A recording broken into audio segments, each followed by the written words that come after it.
तो finally guys आज हम तीनों दोस्त जंगल के अंदर बाइक राइड पे आ गए हैं।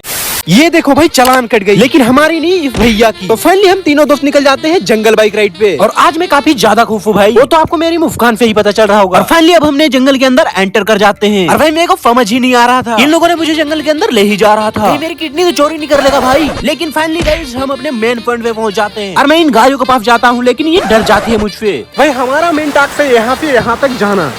और ये देखो भाई यहाँ की इतनी प्यारी व्यू। भाई इस जंगल पे आना हमारा बेस्ट डिसीजन था। तो चलो आज के लिए बस इतना ही। Bye bye, subscribe.